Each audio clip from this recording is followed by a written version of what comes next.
नमस्कार, उत्तराखंड समाचार में आपका स्वागत है। मैं व्याख्या चंदोला। सबसे पहले मुख्य समाचार। हरिद्वार की देव संस्कृति यूनिवर्सिटी में इंटरनेशनल एआई समिट आयोजित। लोकसभा स्पीकर ओम बिरला और मुख्यमंत्री पुष्कर सिंह धामी हुए शामिल। एआई की चुनौतियों और संभावनाओं पर मंथन।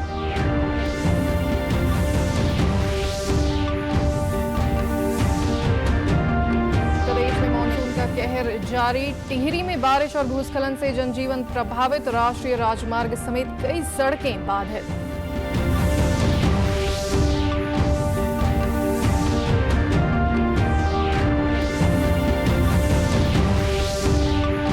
और रुद्रपुर में स्वच्छता ही सेवा पखवाड़ा के तहत चलाया गया विशेष अभियान। लोगों को दिलाई गई स्वच्छता की शपथ। मेयर बोली, स्वच्छता से बनेगा स्वस्थ और स्वच्छ समाज।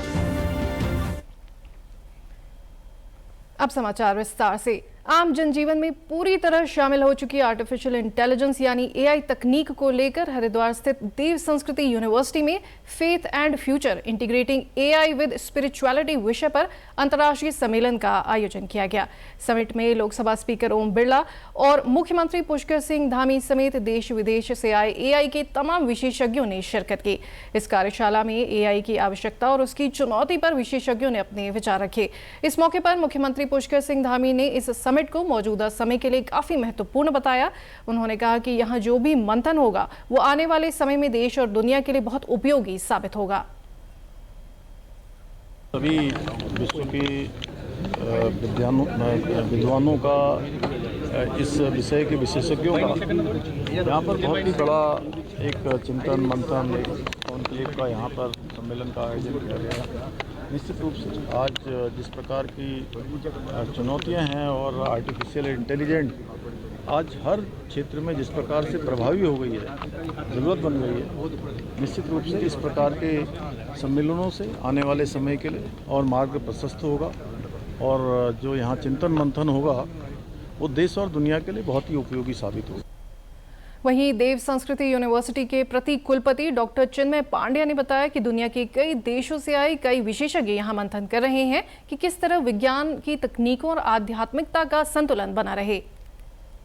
चिंतन दिया था विज्ञान और अध्यात्म का समन्वय, और उसी भाव को लेकर आज यहाँ पर इस कार्यशाला को आयोजित किया गया। आज के समय की सबसे बड़ी आवश्यकता भी है, आज के समय की सबसे बड़ी चुनौती भी है। और आज जहाँ इस विषय पर मंथन किया गया कि जहाँ एक तरफ हमारा जीवन जो है वो सुगम हुआ, सरल हुआ, सुरक्षित हुआ विज्ञान और तकनीकी के विकास से, पर कहीं ऐसा तो नहीं कि उस दौड़ में हम लोग अपने आप को अकेला करते चले जा रहे हैं और जीवन के मूल उद्देश्यों से परे होते चले जा रहे हैं। तो आज यहाँ पर हम लोगों का सौभाग्य है कि फ्यूचर फॉर लाइफ इंस्टीट्यूट, जो कि दुनिया के सबसे प्रतिष्ठित संस्थाओं में से एक है, इंटर पार्लियामेंट्री यूनियन, इन सब के संयुक्त तत्वावधान में दुनिया के 20 से ज़्यादा देशों के अच्छे से अच्छे एक्सपर्ट, जैसे स्काइप के फाउंडर हैं, यूसी बर्कले के हेड हैं, ऐसे प्रतिष्ठित विद्वानों का आगमन यहाँ हरिद्वार की पुण्य भूमि पर हुआ। मुख्यमंत्री पुष्कर सिंह धामी से आज देहरादून में सत्संग परिवार संस्था के प्रतिनिधि मंडल ने मुलाकात की। इस दौरान संस्था ने आपदा प्रभावितों की सहायता के लिए मुख्यमंत्री राहत कोष में 1 करोड़ रुपए की राशि भेंट की। इस मौके पर मुख्यमंत्री ने इस सहयोग के लिए संस्था का आभार जताया। उन्होंने कहा कि सत्संग जैसी संस्थाओं का योगदान आपदा प्रभावित लोगों के पुनर्वास में अहम भूमिका निभाएगा। उन्होंने कहा कि ये योगदान राहत और पुनर्वास कार्यों को मजबूती देगा। सत्संग संस्था की ऋतु कंडियाल ने कहा कि आपदा की इस विकट घड़ी में समाज का हर व्यक्ति सरकार के साथ है। आज गुरु महाराज जी की ओर से जो है उत्तराखंड में जो आपदा पीड़ित जो लोग हैं उनकी सहायता के लिए 1 करोड़ की जो सहायता जो है वो दी गई है। और हम लोग ये चाहते हैं कि जो ये राहत है ये लोगों तक पहुंच पाए, जिससे कि उत्तराखंड में जो ये धराली और थराली में जो आपदा आई हैं लोग इससे उभर सकें। चमोली जिले में देर रात को भारी बारिश से बंद बद्रीनाथ राष्ट्रीय राजमार्ग समेत अन्य मार्गों को खोल दिया गया है। कई अन्य ग्रामीण लिंक मार्ग भी बंद है, जिनको खोलने का काम जारी है।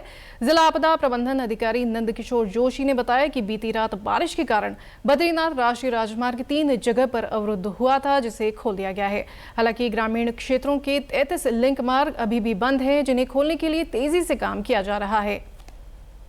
कल रात्रि जिले में जो बारिश हुई थी उसके कारण हमारा जो बद्रीनाथ राष्ट्रीय राजमार्ग है वो कमेड़ा, नंदप्रयाग और भनेरपानी में अवरुद्ध हो गया था। उसे सुचारू कर दिया गया है। उसके अतिरिक्त हमारा जो गैरसैंण राष्ट्रीय राजमार्ग है वो भी सिमली के नज़दीक में बंद हुआ था, उसे भी सुबह ही सुचारू कर दिया गया था। इसके अतिरिक्त हमारे ग्रामीण 33 मार्ग बंद हैं, जिनको खोलने की कार्रवाई गतिमान है, जिनको दिया जाएगा। अल्मोड़ा पहुंचे पर्यटन विभाग के सचिव धीराज सिंह गर्ब्याल ने ऐतिहासिक भवनों और सांस्कृतिक धरोहरों का निरीक्षण किया। उन्होंने अल्मोड़ा के मल्ला महल में चल रहे कार्यों का निरीक्षण किया और सांस्कृतिक गैलरी का अवलोकन किया। अधिकारियों के साथ बैठक में पर्यटन सचिव ने कहा कि मंदिर माला मिशन के तहत अल्मोड़ा के नंदा देवी, कटारमल, जागेश्वर और कसार देवी मंदिरों का सौंदर्यीकरण किया जा रहा है। भविष्य में पर्यटन और रोजगार को बढ़ावा देने के लिए भी कार्य योजना तैयार की जाएगी। माननीय मुख्यमंत्री जी ने ये कहा कि सेकेंड फेज और थर्ड फेज में भी जितने मकान हमारे ये मंदिर हमारे अल्मोड़ा डिस्ट्रिक्ट में पड़ रहे हैं उसको भी हम लोग को टेकअप करना है। अल्मोड़ा में इसके अलावा भी बहुत सारी एक्टिविटीज़ हम लोग को बढ़ानी, टूरिस्टों को अपनी ओर खींचने के लिए, अल्मोड़ा शहर में खींचने के लिए। तो उसके लिए एडवेंचर टूरिज्म हो, जैसे आपका अभी DTDO को हमने बताया है कि वो पैराग्लाइडिंग के साइट्स यहाँ पे डेवलप करना शुरू कर दें और कोसी बैराज में कयाकिंग, कैनोइंग की एक्टिविटीज़ हम लोग शुरू कर दें। तो इसमें सिंचाई विभाग से हम लोगों ने NOC मांगा। प्रदेश को मानसून से राहत नहीं मिल रही है। टिहरी जिले में सोमवार रात से हो रही भारी बारिश के कारण जनजीवन प्रभावित हुआ है। चंबा ऋषिकेश नेशनल हाईवे 34 आगरा खाल के समीप भिन्नू गधेरे के पास हाईवे का एक हिस्सा बह गया है। इस कारण मार्ग पर यातायात बाधित हो गया है। इसके अलावा राष्ट्रीय राजमार्ग 34 प्लाजडा नरेंद्रनगर, बगरधार, बेमुंडा, नागनी, आमसेरा के पास मलबा आने से बाधित हो गया है। जिले में कई अन्य जगह भी भूस्खलन होने से सड़कें बाधित हैं। जिलाधिकारी नितिका खंडेलवाल ने बताया कि बारिश से जिले में भारी नुकसान हुआ है। उन्होंने बताया कि जिला प्रशासन स्थिति पर नजर रखे हुए है। पहला तो जैसे हम जानते हैं कि हमारी धनौल्टी तहसील में जो सत्यो की पूरी पट्टी है वहाँ पे क्योंकि काफ़ी बरसात हुई है, देहरादून जनपद में भी हुई है, वहाँ के ऊपरी क्षेत्रों में हुई है, तो वहाँ जलस्तर काफ़ी बढ़ गया है सौंग और बांदल का। उसमें जो वहाँ के गांव हैं सौंदना, सेरा, रगड़ गांव, मंच गांव, वहाँ पे लोगों के घरों को काफ़ी खतरा है। हमने लगभग 12 परिवार वहाँ शिफ्ट कराए थे। जो हमें अभी सूचना मिली है वो ये भी मिली है कि 5 मकान जो हैं वो पचनी में और तोलिया काटल में ये बह गए हैं। तो वहाँ पे हम इमीडिएट राहत सामग्री पहुँचाने की व्यवस्था कर रहे हैं और लोगों को सेफ लोकेशन पे हम लोगों ने ऑलरेडी शिफ्ट कर दिया है। उसके अलावा हमारे NH बहुत जगह ब्लॉक्ड हैं। एक NH हमारा 707 एक एमटी में ब्लॉक्ड है। हमारा NH 58 जो है वो देवप्रयाग कुड़ियाला में मल्टीपल जगह ब्लॉक्ड है। और एक हमारा NH 34 जो हमारा नरेंद्र नगर की तरफ से चंबा की तरफ आता है वो भी ब्लॉक्ड है। वहाँ पे हम लोग संबंधित उनसे लगे हुए हैं, BRO से भी, क्योंकि हमारी GCBs की रिक्वायरमेंट ज़्यादा है तो हम BRO से भी संपर्क में है, NH के भी संपर्क में है। रुद्रपुर में आज स्वच्छता ही सेवा पखवाड़ा आयोजित किया गया। इस मौके पर DD चौक से पार्ले चौक, इंदिरा चौक से गावा चौक तक विशेष स्वच्छता अभियान चलाकर लोगों को स्वच्छता के प्रति जागरूक किया गया। इस मौके पर लोगों को स्वच्छता की शपथ दिलाई गई। इस मौके पर मेयर विकास शर्मा ने कहा कि प्रधानमंत्री और मुख्यमंत्री जन सेवा के प्रतीक बन चुके हैं। उनके नेतृत्व में देश और राज्य में जन कल्याण की योजनाएं प्रभावी रूप से लागू की जा रही हैं, जिससे आम जन के जीवन स्तर में सुधार आया है। लोकप्रिय मुख्यमंत्री आदरणीय पुष्कर सिंह धामी जी का जन्मदिन था और कल देश के प्रधानमंत्री नरेंद्र मोदी जी का जन्मदिन है। तो भारतीय जनता पार्टी सेवा पखवाड़े के रूप में इसे मनाती है। तो आज हमने एक वृद्ध स्वच्छता अभियान चलाया था। जिस प्रकार से प्रधानमंत्री नरेंद्र मोदी जी ने 2014 में लाल किला की प्राचीर से देश को स्वच्छ रखने का आह्वान किया था, उन्हीं के उस आह्वान के नाते ही आज हमारे यहाँ के CDO, SDM, हमारे नगर आयुक्त और तमाम नगर निगम की टीम, भारतीय जनता पार्टी के नेता, हमारे पार्षदगण, सब लोगों ने मिलकर हमारे वेंडिंग जोन में एक सफाई अभियान चलाया। मुख्य विकास अधिकारी देवेश शासनी ने कहा कि जनपद में नगर पंचायत से लेकर ग्राम पंचायत स्तर तक स्वच्छता अभियान चलाया जाएगा, जिससे स्वस्थ और स्वच्छ वातावरण का माहौल बन सके।